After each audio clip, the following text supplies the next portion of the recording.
Le concept de l'enseigne Éléphant Bleu, ça permet d'offrir en fait à l'automobiliste un service de lavage de la voiture et du nettoyage intérieur en tout confort, praticité et au niveau rapport qualité-prix meilleur du marché.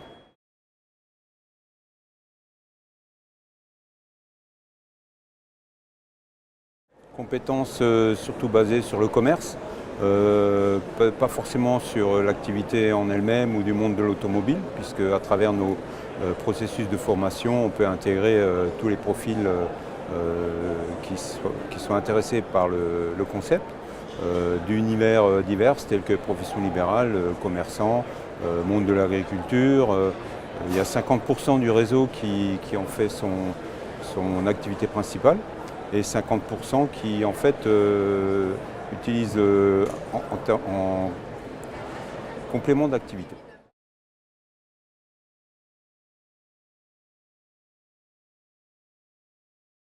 Les conditions d'accès sont financièrement liées à un droit d'entrée en fonction de la taille du centre de lavage.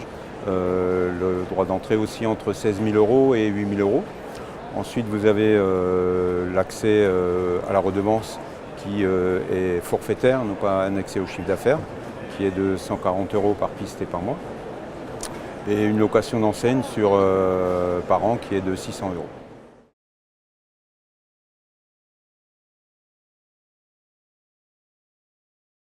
Les leviers principaux de développement par rapport au chiffre d'affaires et à la gestion, c'est en fait une gestion de stock minimisée, gestion personnelle minimisée, un BFR négatif puisque le client achète et consomme après. Donc par rapport à beaucoup d'activités périphériques,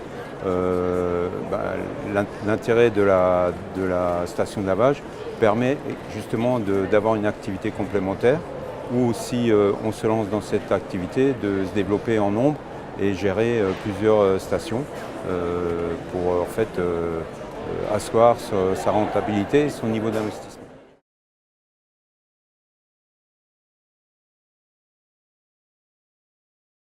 Alors, la première est forcément le choix de l'emplacement. Soit on crée une nouvelle station, soit on transforme un centre concurrent. Donc il faut être en démarche active, soit par le biais de notre service développement, soit le candidat lui-même peut, à travers ses relations lui-même, trouver dans son secteur géographique préféré l'emplacement. Ensuite, il y a le montage du dossier technique pour le dépôt de permis de construire, le montage du dossier de financement, la maîtrise du foncier. Une fois que ces trois conditions sont maîtrisées, en fait, on passe à la phase construction, que ce soit au niveau du génie civil ou de la station. Après ça, il y a la phase formation, donc formation technique, formation commerciale. Et pendant toute la durée du contrat, le franchisé est accompagné par les animateurs du réseau qui aident le franchisé à développer son chiffre d'affaires.